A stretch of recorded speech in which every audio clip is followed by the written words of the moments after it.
ओम वासुदेवाय नमः। आप सभी का मेरे YouTube चैनल पर स्वागत है। आज मैं आप सभी को सीता नवमी की पूजा किस विधि से करें, कब है और उसकी क्या पौराणिक कथा है, इस बारे में मैं आप लोगों को बताऊंगी। वर्ष 2024 में वैशाख शुक्ल पक्ष में नवमी के दिन हम सीता नवमी मनाते हैं। सीता नवमी इस वर्ष 16 मई को हम मनाएंगे 2024 में। सीता नवमी की पूजा सरल विधि से कैसे की जाती है ये मैं आप लोग को बता दूँ।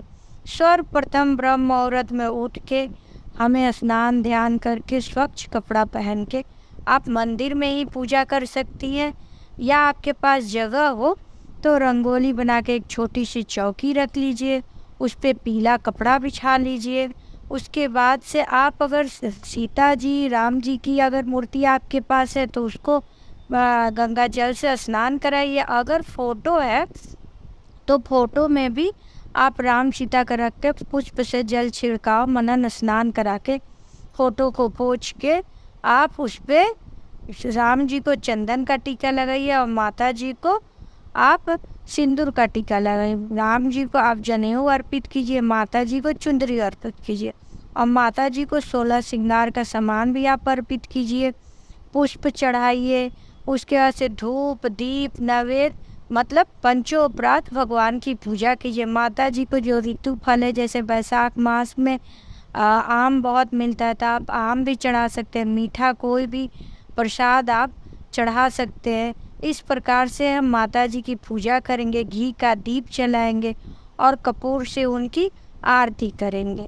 ये तो पूजा हम पंचोपरात जैसे करते करेंगे। बहुत लोग कलश की भी स्थापना करते हैं कि अष्टदल बना के कंठ तक जल भरते हैं, कलावा बांधते हैं कलश में, उसके बाद उसमें आम का या पान का पत्ता रखते हैं।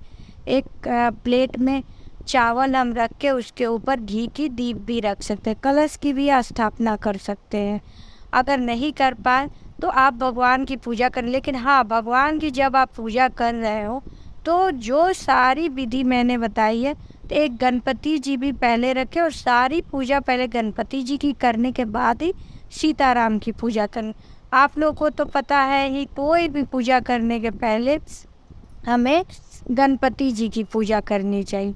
गणपति जी का हम भोग लगाएंगे, उसमें तुलसी जी नहीं रहेंगे, और सीताराम के भोग लगाएंगे उसमें तुलसी जी रहेंगे। एक बात और है, अगर आज के दिन अगर राजा जनक के साथ अगर सीता माता के बाल अवस्था के अगर है आपके पास फ़ोटो, तो आज जनक माता के जनक जी की और सीता माँ की मैया की भी आप पूजा आज के दिन अवश्य करें। तो आप इस प्रकार से पूजा कर सकते हैं। अगर आपके पास नहीं है, बहुत घर में जनक जी की या सीता माँ की माँ की फ़ोटो नहीं रहती है, तो आप मनन भी उनको पूजा कर सकते हैं, याद कर सकते हैं। तो इस प्रकार से हम पूजा करेंगे और हाथ में पुष्प लेके पहले हम कथा सुनेंगे। कथा सुनने के बाद ही हम बाद में आरती करेंगे, फिर आचमन करेंगे और भी विधि करेंगे। तो आइए अब हम आप लोगों को सीता नवमी की कथा सुनाते हैं। सीता नवमी की पौराणिक कथा के अनुसार मारवाड़ क्षेत्र में एक ब्राह्मण निवास करता था। ब्राह्मण का नाम देवदत्त था। वो बड़ा ही अच्छा पूजा पाठ करने वाला वो ब्राह्मण था। उसकी पत्नी जो बड़ी सुंदर और गुणवती थी, उसका नाम शोभना था। ब्राह्मण देवता जीविका के लिए गांव में भिक्षाटन करते थे। इधर ब्राह्मणी कुछ संगत में फंसकर वो बड़ी ही बुरी हो गई। अब तो पूरे गांव में उसकी निंदा होने लगी, कर्म की चर्चाएं होने लगी। परंतु उस दुष्टा ने उस गांव का अलग ही गांव के लोगों से व्यवहार करने लगी। दुष्कर्मों में रत रहने वाली दुर्बुद्धि मरी तो उसका अलग ही जन्म चंडाल के घर में हुआ। पति त्याग करने से वो चंडालिन बन गई। ग्राम जलाने से उस भीषण को कुष्ठ हो गया और बहुत ही कारण से वो अंधी भी हो गई थी। अपने कर्म का फल उसे भोगना ही था। इस प्रकार वो अपने कर्म के योग से दिनों दिन दुखी रहने लगी और इधर उधर भटकने लगी। एक बार वह दैव योग से भटकती हुई कैलाशपुरी जा पहुंची। संयोगवश उस दिन वैशाख मास शुक्ल पक्ष की नवमी तिथि थी, जो समस्त पापों का नाश करने में समर्थ है। सीता माँ, जिन्हें हम जानकी भी कहते हैं, सीता नवमी के पावन अवसर पर भूख प्यास से व्याकुल वो दुखियारी इस प्रकार प्रार्थना करने लगी, हे सज्जन, मुझ पे कृपा करो, भोजन सामग्री प्रदान करो, मैं भूख से मरी जा रही हूँ। ऐसा कहते हुए स्त्री कनक भवन के सामने बने 1000 पुष्प मंडित स्तंभों से गुजरती हुई वहां पहुंची। उसने पुनः पुकार लगी, भैया कोई मेरी मदद कर दो, भोजन दे दो। इतने में ये भक्त ने उसे कहा, देवी आज तो सीता नवमी है, भोजन में अन्न देने वाले को भी पाप लगेगा, इसीलिए आज अन्न नहीं मिलेगा, कल पारना है, कल के समय आना, ठाकुर जी का प्रसाद भरपेट मिलेगा। किंतु वह ना मानी। अधिक कहने पर भक्त ने उसे तुलसी और जल प्रदान किया।